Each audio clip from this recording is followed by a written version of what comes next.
अध्याय 2 सांख्य योग अर्जुन के शोक का कारण। संजय उवाच तं तथा करिपयाविष्टमश्रुपूर्णाकुलेक्षणम् विषीदन्तमिदं वाक्यमुवाच मधुसूदनः। एक भावार्थ संजय ने कहा, इस प्रकार करुणा से अभिभूत आंसुओं से भरे हुए व्याकुल नेत्रों वाले शोकग्रस्त अर्जुन को देखकर मधुसूदन श्रीकृष्ण ने यह शब्द कहे।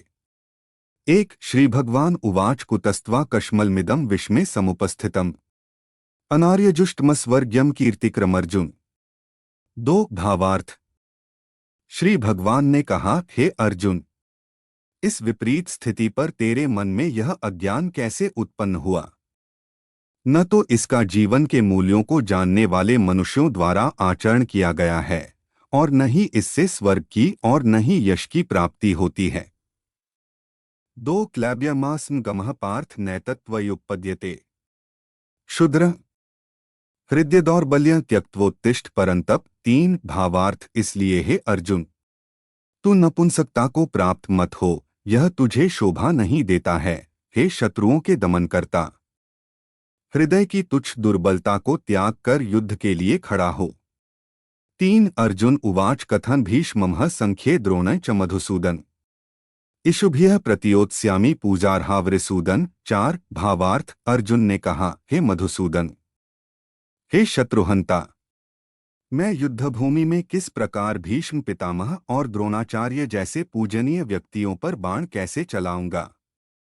चार गुरून् हत्वा ही महानुभावाश्रेयो भोक्तु भैक्ष्यम्पि लोके हत्वार्थ कामांस्तु गुरुनिहैव भुंजीय भोगान रुधिर प्रदिग्धान। पांच भावार्थ। से महापुरुषों को जो कि मेरे गुरु हैं, इन्हें मारकर जीने की अपेक्षा में इस संसार में भिक्षा मांगकर खाना श्रेयस्कर समझता हूँ, क्योंकि गुरुजनों को मारकर भी तो इस संसार में खून से सने हुए सुख रूप भोग ही तो भोगने को मिलेंगे। पांच न चैतद्विद्मः कतर्नो गरियो यद्वा जयेम यदि वानो जयेयुः यानेव हत्वा न जिजीविषामस्तेवस्थिताः प्रमुखे धार्तराष्ट्राः। छह भावार्थ। हम यह भी नहीं जानते कि हमारे लिए युद्ध करना श्रेष्ठ है या युद्ध न करना, और यह भी नहीं जानते कि हम जीतेंगे या वे ही जीतेंगे। धृतराष्ट्र के पुत्रों का वध करके हम जीना भी नहीं चाहते, फिर भी वे हमारे सामने युद्धभूमि में खड़े हैं। छह कार्पण्यदोषोपहत स्वभावः पृच्छामि त्वां धर्म सम्मूर्छेताः यच्छ्रेयः स्यान्निश्चितं ब्रूहि तन्मे शिष्यस्तेह शाधीमा त्वां प्रपन्नम। सात भावार्थ। कृपण और दुर्बल स्वभाव के कारण अपने कर्तव्य के विषय में मोहित हुआ मैं आपसे पूछता हूँ कि वह साधन जो मेरे लिए श्रेयस्कर हो, उसे निश्चित करके कहिए। अब मैं आपका शिष्य हूँ और आपके शरणागत हूँ, कृपया मुझे उपदेश दीजिए। सात न ही प्रपश्यामि ममाप्नुद्याद्यक्षोक्मुच्छोषणमिन्द्रियाणाम् अवाप्य भूमावस्पत्रमृद्धनराज्य सुराणाम्पि चाधिपत्यम। आठ भावार्थ। मुझे सा कोई साधन नहीं दिखता जो मेरी इंद्रियों के सुखाने वाले शोक को दूर कर सके। स्वर्ग में धनधान्य संपन्न देवताओं के सर्वोच्च इंद्रपद और पृथ्वी पर निष्कंटक राज्य को प्राप्त करके भी मैं उस उपाय को नहीं देखता हूँ। आठ संजय उवाच एव मुक्त्वा हृषिकेश गुडाकेश परंतप न योत्स्य इति गोविंद मुक्त्वा तूष्णी बभूव। नौ भावार्थ। संजय ने कहा, हे राजन, निद्रा को जीतने वाला अर्जुन ने इंद्रियों के स्वामी श्रीकृष्ण से कहा, हे गोविंद, मैं युद्ध नहीं करूंगा, और चुप हो गया। नौ तमुवाच ऋषिकेश प्रहसन्निव भारत सेनयोरुभयोर्मध्ये विषीदन्तमिदं वचः। 10 भावार्थ। हे भरतवंशी, इस समय दोनों सेनाओं के बीच शोकग्रस्त अर्जुन से इंद्रियों के स्वामी श्रीकृष्ण ने हंसते हुए से यह शब्द कहे। 10 श्री भगवानुवाच अशोच्यानन वशोचस्त्वं प्रज्ञावादाश्च भाष्ये गतासून गतासूश्च नानुशोचन्ति पंडिताः। 11 भावार्थ। श्री भगवान ने कहा, हे अर्जुन, तू उनके लिए शोक करता है जो शोक करने योग्य नहीं है और पंडितों की तरह बातें करता है। जो विद्वान होते हैं वे न तो जीवित प्राणी के लिए और न ही मृत प्राणी के लिए शोक करते। 11 न त्वेवाहं जातु नासन त्वनेमे जनाधिपाः न चैव न भविष्यामः सर्वे वयमतः परम। 12 भावार्थ, ऐसा कभी नहीं हुआ कि मैं किसी भी समय में नहीं था, या तू नहीं था, अथवा ये समस्त राजा नहीं थे, और न ऐसा ही होगा कि भविष्य में हम सब नहीं रहेंगे। 12 देहिनोस्मिन् यथा देहे कौमारं यौवनं जरा तथा देहांतर प्राप्तिर्धीरस्तत्र न मुह्यति। 13 भावार्थ, जिस प्रकार जीवात्मा इस शरीर में बाल अवस्था से युवा अवस्था और वृद्ध अवस्था को डोट निरंतर अग्रसर होता रहता है, उसी प्रकार जीवात्मा इस शरीर की मृत्यु होने पर दूसरे शरीर में चला जाता है, से परिवर्तन से धीर मनुष्य मोह को प्राप्त नहीं होते हैं। 13 मात्रा स्पर्शास्तु कौन्तेय शीतोष्ण सुख दुःखदाह आगमापायनो नित्यास्तान स्थितिक्षस। भारत 14 भावार्थ, हे कुंती पुत्र, सुख दुख को देने वाले विषयों के क्षणिक संयोग तो केवल इंद्रिय बोध से उत्पन्न होने वाले सर्दी तथा गर्मी की ऋतुओं के समान आने जाने वाले हैं, इसलिए हे भरतवंशी, तू अविचल भाव से उनको सहन करने का प्रयत्न कर।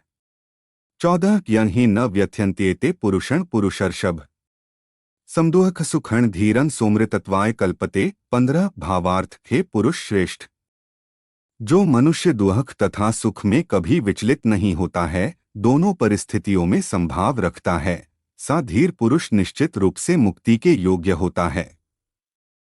15 नास्तो विद्यते भावो नाभावो विद्यते सतः उभयोरपि दरिष्टोन्तस्त्वन्योस्तत्वदर्शिभ्यः। 16 भावार्थ, तत्वदर्शियों के द्वारा निष्कर्ष निकालकर देखा गया है कि असत वस्तु शरीर का कोई अस्तित्व नहीं होता है और सत वस्तु आत्मा में कोई परिवर्तन नहीं होता है।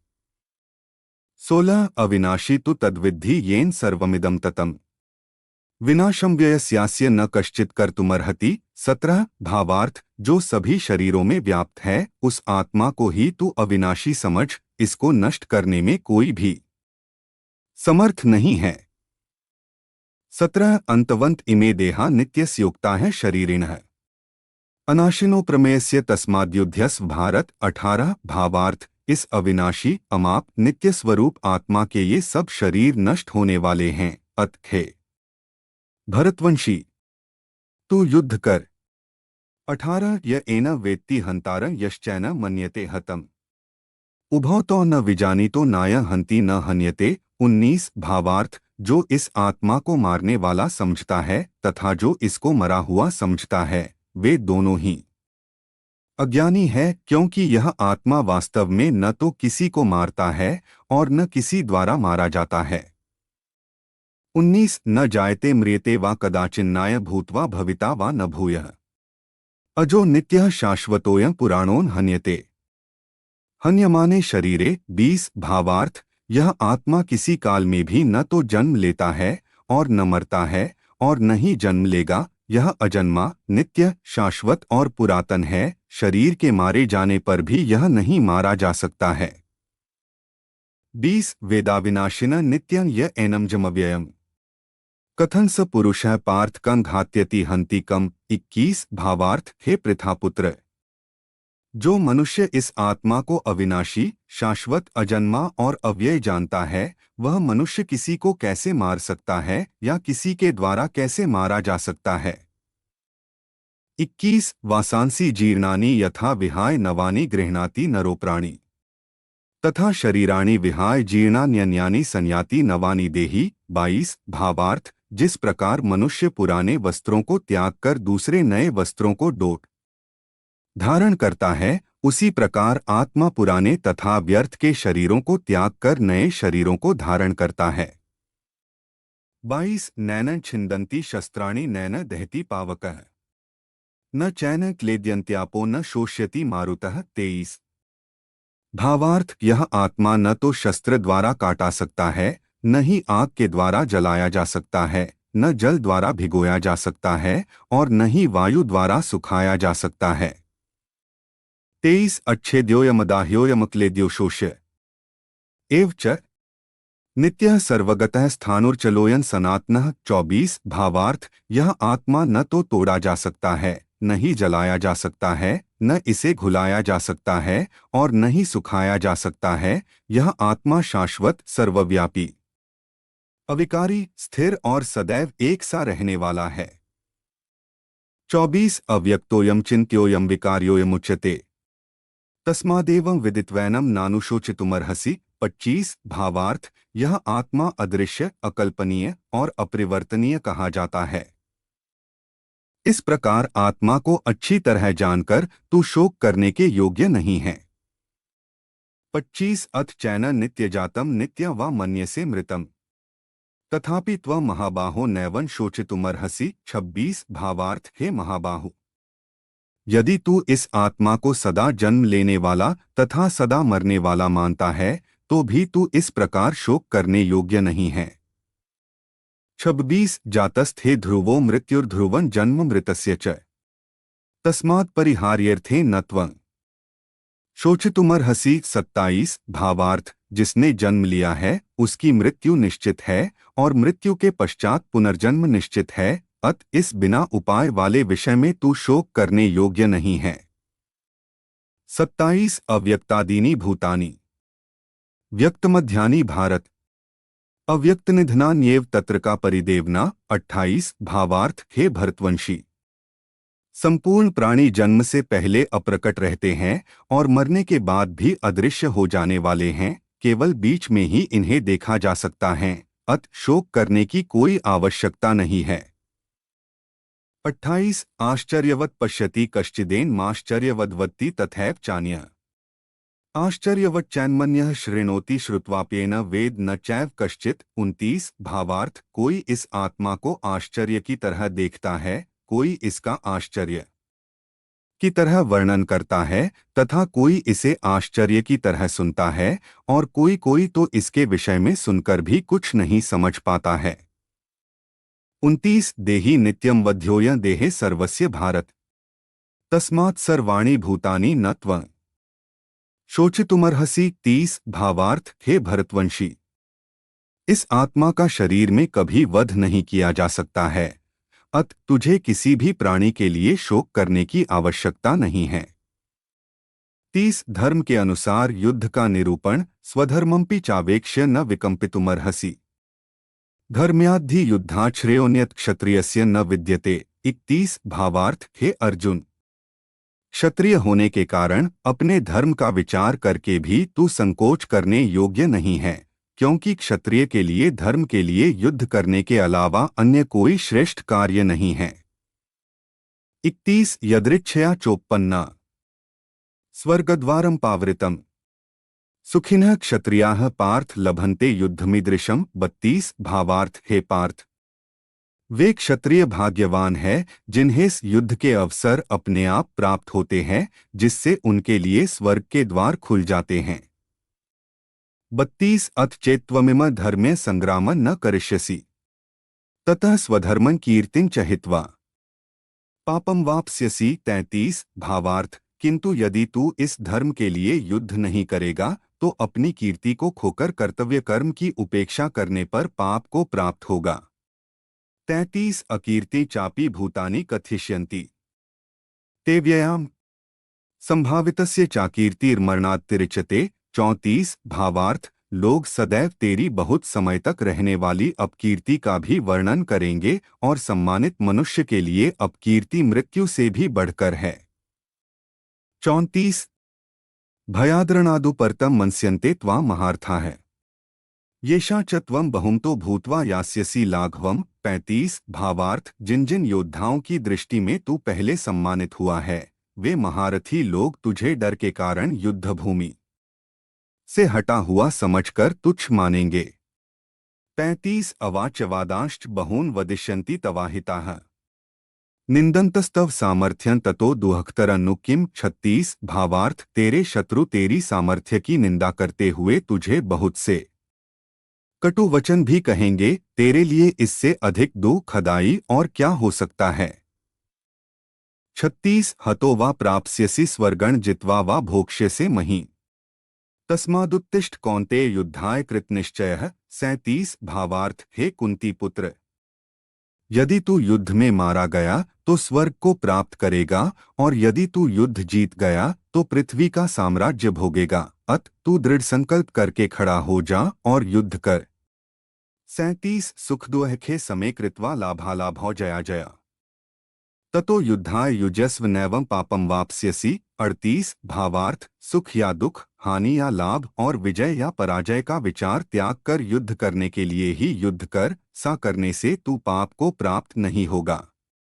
38 कर्मयोग का विषय एषा ते विहिता सांख्ये बुद्धिर्योगे त्विमा श्रेणु बुद्ध्या युक्तो यया पार्थ कर्म बंधन प्रहास्यसि। 39 भावार्थ हे पृथापुत्र, यह बुद्धि तेरे लिए ज्ञान योग सांख्य योग के विषय में कही गई, और अब तू इसको निष्काम कर्मयोग के विषय में सुन, जिससे तू इस बुद्धि से कर्म करेगा तो तू कर्मों के बंधन से अपने को मुक्त कर सकेगा।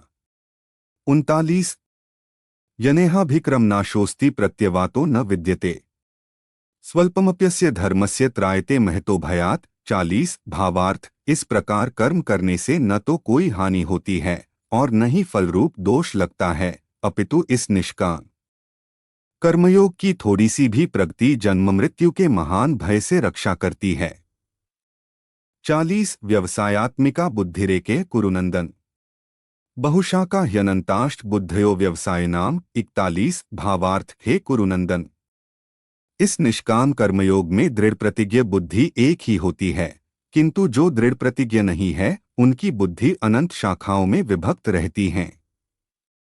41 यामिमा पुष्पिता वाचं प्रवदन्त्य विपश्चितः वेदवादर्ताः पार्थ नान्यदस्तीति वादिनः। 42 कामात्मानः स्वर्गप्रा जन्म कर्म फलप्रदान क्रियाविश्लेष बहुला भोगैश्वर्यक्ति प्रति। 43 भावार्थ हे पृथापुत्र, अल्पज्ञानी मनुष्य वेदों के उन अलंकारिक शब्दों के प्रति अत्यधिक आसक्त रहते हैं जो स्वर्ग की प्राप्ति, उत्तम जन्म तथा श्वर्य आदि की प्राप्ति के लिए अनेक सकाम कर्मफल की विविध क्रियाओं का वर्णन करते हैं। इंद्रिय तृप्ति और श्वर्यमय जीवन की कामना के कारण वे कहते हैं कि इससे बढ़कर और कुछ नहीं है। 42 से 43 भोगैश्वर्य प्रसक्ताना तयापहृतचेतसा व्यवसायात्मिका बुद्धियः समाधौ न विधीयते। 44 भावार्थ जो मनुष्य इंद्रियों के भोग तथा भौतिक श्वर्य के प्रति आसक्त होने से सी वस्तुओं से मोहग्रस्त हो जाते हैं, उन मनुष्यों में भगवान के प्रति दृढ़ संकल्पित बुद्धि नहीं होती है। 44 त्रैगुण्य विषया वेदा निस्त्रैगुण्यो भवार्जुन निर्द्वंद्वो नित्यसत्वस्थो निर्योगक्षेम आत्मवान। 45 भावार्थ हे अर्जुन, वेदों में मुख्य रूप से प्रकृति के तीनों गुणों का वर्णन हुआ है, इसलिए तू इन तीनों गुणों से ऊपर उठ, हर्ष शोक आदि द्वंद्वों से रहित तथा सुरक्षा की सारी चिंताओं से मुक्त आत्मपरायण बन। 45 यावानर्थ उद्पाने सर्वतः संप्लुतोदके तावान सर्वेषु वेदेषु ब्राह्मणस्य विजानतः। 46 भावार्थ सभी तरफ से परिपूर्ण जलाशय के प्राप्त हो जाने पर छोटे जलाशय के प्रति मनुष्य का जितना प्रयोजन रहता है, ब्रह्मा को डोट तत्व से जानने वाले ब्राह्मण का समस्त वेदों से उतना ही प्रयोजन रह जाता है। 46 कर्मण्येवाधिकारस्ते मा फलेषु कदाचन माँ कर्मफल है तुर्भुर्मा ते संगोस्त्व कर्मणि। 47 भावार्थ तेरा कर्म करने में ही अधिकार है, उसके फलों में अधिकार नहीं है, इसलिए तू न तो अपने आप को कर्मों के फलों का कारण समझ और कर्म न करने में तेरी आसक्ति भी न हो। 47 योगस्थः कुरु कर्माणि संग त्यक्त्वा धनंजय सिद्धय सिद्धयोः समो भूत्वा समत्वं योग उच्यते। 48 भावार्थ हे धनंजय, तू सफलता तथा विफलता में आसक्ति को त्याग कर समभाव में स्थित हुआ अपना कर्तव्य समझकर कर्म कर, सी समता ही समत्व बुद्धियोग कहलाती है।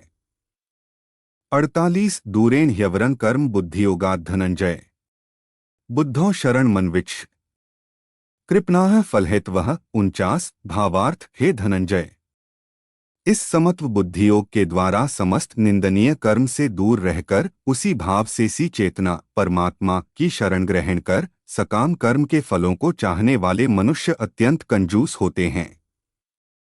49 बुद्धियुक्तो जहाति उभे सुकृत दुष्कृते तस्माद्योगा युज्यस्व योगः कर्मसु कौशलम। 50 भावार्थ समत्व बुद्धि योग के द्वारा मनुष्य इसी जीवन में अपने आप को पुण्य और पाप कर्मों से मुक्त कर लेता है।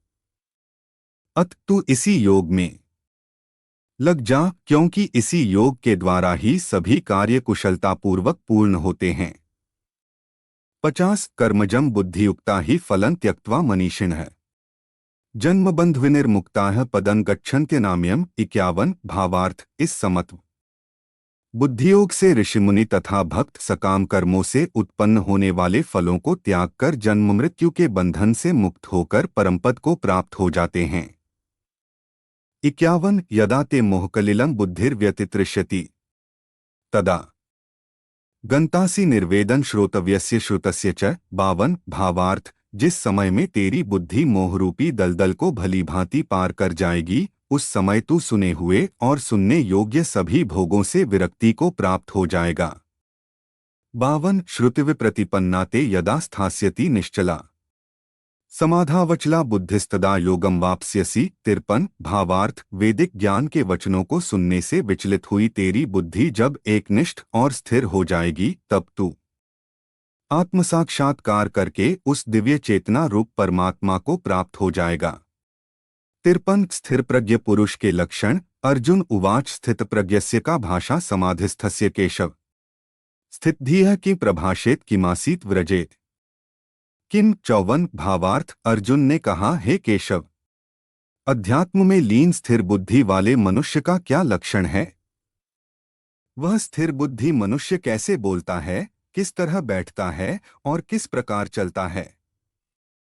54 श्री भगवानुवाच प्रजहाति यदा कामान सर्वान् पार्थ मनोक्तान् आत्मैवात्मना तुष्टः स्थितप्रज्ञस्तदोच्यते। 55 भावार्थ श्री भगवान ने कहा, हे पार्थ, जब मनुष्य मनोरथ से उत्पन्न होने वाली इंद्रिय तृप्ति की सभी प्रकार की कामनाओं परित्याग कर देता है, जब विशुद्ध हुआ उसका मन आत्मा में ही संतोष प्राप्त करता है, तब वह मनुष्य विशुद्ध चेतना में स्थितप्रज्ञ कहा जाता है। 55 दुःखेष्वनुद्विग्नं नाह सुखेषु वित्तस्पृहः वीतराग भय क्रोधः स्थितधीर मुनिरुच्यते। 56 भावार्थ दुखों की प्राप्ति होने पर जिसका मन विचलित नहीं होता है, सुखों की प्राप्ति की इच्छा नहीं रखता है, जो आसक्ति भय तथा क्रोध से मुक्त हैं, ऐसा स्थिर मन वाला मुनि कहा जाता है। 56 यह सर्वत्रान्भिस्नेहस्तत्तत् प्राप्य शुभाशुभम नाभिनंदति न द्वेष्टि तस्य प्रज्ञा प्रतिष्ठिता। 57 भावार्थ इस संसार में जो मनुष्य न तो शुभ की प्राप्ति से हर्षित होता है और न अशुभ के प्राप्त होने पर द्वेष करता है, सी बुद्धि वाला पूर्ण ज्ञान में स्थिर होता है। 57 यदा संहरते चायं कूर्मोंगनीव सर्वशः इंद्रियाणीन्द्रियार्थेभ्यस्तस्य प्रज्ञा प्रतिष्ठिता। 58 भावार्थ जिस प्रकार कछुआ सब ओर से अपने अंगों को समेट लेता है, उसी प्रकार जब मनुष्य इंद्रियों को इंद्रिय विषयों से सब प्रकार से खींच लेता है, तब वह पूर्ण चेतना में स्थिर होता है। 58 विषया विनिवर्तन्ते निराहारस्य देहिनः रसवर्ज रसोप्यस्य परं दृष्ट्वा निवर्तते। 59 भावार्थ इंद्रियों द्वारा विषयों को ग्रहण न करने वाले मनुष्य के विषय तो मिट जाते हैं, परंतु उनमें रहने वाली आसक्ति बनी रहती है। से स्थिर बुद्धि वाले मनुष्य की आसक्ति भी परमात्मा का साक्षात्कार करके मिट जाती है। 59 यत्तो ह्यपि कौन्तेय पुरुषस्य विपश्चितः इंद्रियाणि प्रमाथीनि हरन्ति प्रसभं मनः। 60 भावार्थ हे अर्जुन, इंद्रियां इतनी प्रबल तथा वेगवान हैं कि जो मनुष्य इंद्रियों को वश में करने का प्रयत्न करता है, उस विवेकी मनुष्य के मन को भी बलपूर्वक हर लेती हैं।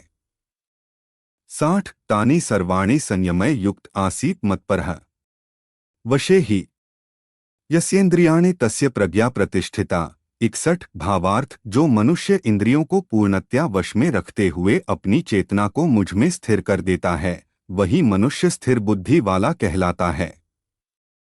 61 ध्यायतो विषयान् पुंसः संगस्तेषुपजायते संगात संजायते कामः कामात् क्रोधोभिजायते। 62 भावार्थ इंद्रियों के विषयों का चिंतन करते हुए मनुष्य की उन विषयों में आसक्ति हो जाती है। सी आसक्ति से उन विषयों की कामना उत्पन्न होती है और कामना में विघ्न पड़ने से क्रोध उत्पन्न होता है।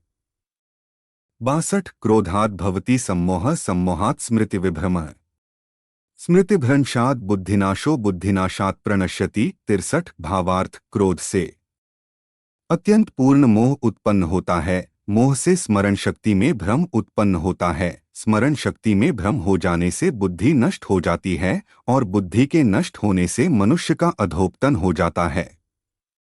63 रागद्वेषवियुक्तैस्तु विषयानिन्द्रियश्चरन् आत्मवशैर्विधेयात्मा प्रसादमधिगच्छति। 64 भावार्थ किंतु सभी रागद्वेष से मुक्त रहने वाला मनुष्य अपनी इंद्रियों के संयम द्वारा मन को वश करके भगवान की पूर्ण कृपा प्राप्त कर सकता है। 64 प्रसादे सर्वदुः खाना हानिरस्योपजायते प्रसन्नचेतसो ह्याशु बुद्धियः पर्यवतिष्ठते। 65 भावार्थ इस प्रकार भगवान की कृपा प्राप्त होने से संपूर्ण दुखों का अंत हो जाता है। तब उस प्रसन्नचित्त मन वाले मनुष्य की बुद्धि शीघ्र ही एक परमात्मा में पूर्ण रूप से स्थिर हो जाती है। 65 नास्ति बुद्धिर्युक्तस्य न चायुक्तस्य भावना न चाभाव्यतः शांतिर्शांतस्य कुतः सुखम। 66 भावार्थ जिस मनुष्य की इंद्रियां वश में नहीं होती है उस मनुष्य की न तो बुद्धि स्थिर होती है न मन स्थिर होता है और न ही शांति प्राप्त होती है। उस शांतिरहित मनुष्य को सुख किस प्रकार संभव है। 66 इंद्रियाणा ही चरता यन्मनोनुविधीयते तदस्य हरति प्रज्ञा वायुर्नावमिवाम्भसि। 67 भावार्थ जिस प्रकार पानी पर तैरने वाली नाव को वायु हर लेती है उसी प्रकार विचरण करती हुई इंद्रियों में से किसी एक इंद्रिय पर मन निरंतर लगा रहता है वह एक इंद्रिय ही उस मनुष्य की बुद्धि को हर लेती है। 67 या निशा सर्वभूताना तस्या जागर्ति संयमी यस्या जागृति भूतानि सा निशा पश्यतो मुनेः। 69 भावार्थ जो सभी प्राणियों के लिए रात्रि के समान है वह बुद्धियोग में स्थित मनुष्य के लिए जागने का समय होता है और जो समस्त प्राणियों के लिए जागने का समय होता है वह स्थिरप्रज्ञ मुनि के लिए वह रात्रि के समान होता है। 69 आपूर्यमाणं चल प्रतिष्ठन् समुद्रमापः प्रविशन्ति यद्वत् तद्वत् कामायं प्रविशन्ति सर्वे स शान्तिमाप्नोति न कामकामी। 70 भावार्थ जिस प्रकार अनेकों नदियां सभी ओर से परिपूर्ण दृढ़ प्रतिष्ठा वाले समुद्र में समुद्र को विचलित किए बिना ही समा जाती हैं उसी प्रकार सभी इच्छाएं स्थितप्रज्ञ मनुष्य में बिना विकार उत्पन्न किए ही समा जाती हैं। वही मनुष्य परम शांति को डोट प्राप्त होता है न कि इंद्रिय सुख चाहने वाला। 70 विहाय कामान्यः सर्वान् पुमाश्चरति निःस्पृहः निर्ममो निरहंकारः स शांतिमधिगच्छति। 71 भावार्थ जो मनुष्य समस्त भौतिक कामनाओं का परित्याग कर इच्छारहित ममतारहित और अहंकार रहित रहता है वही परम शांति को प्राप्त कर सकता है। 71 एषा ब्राह्मी स्थितियः पार्थ नैना प्राप्य विमुह्यति स्थित्वास्यामंत कालेपि ब्रह्म निर्वाणमृच्छति। 72 भावार्थ हे पार्थ यह आध्यात्मिक जीवन ब्रह्मा की प्राप्ति का पथ है जिसे प्राप्त करके मनुष्य कभी मोहित नहीं होता है। यदि कोई जीवन के अंतिम समय में भी इस पथ पर स्थिति हो जाता है तब भी वह भगवत प्राप्ति करता है। 72 तत्सदिति श्रीमद्भगवद्गीतासूपनिषत्सु ब्रह्म विद्यायां योगशास्त्रे श्रीकृष्णार्जुन संवादे गीतासारयोगो नाम द्वितीयोऽध्यायः। इस प्रकार उपनिषद ब्रह्म विद्या तथा योगशास्त्र रूप श्रीमद्भगवद्गीता के श्री कृष्ण अर्जुन संवाद में गीतासार योग नाम का दूसरा अध्याय संपूर्ण हुआ। हरि तत्सत।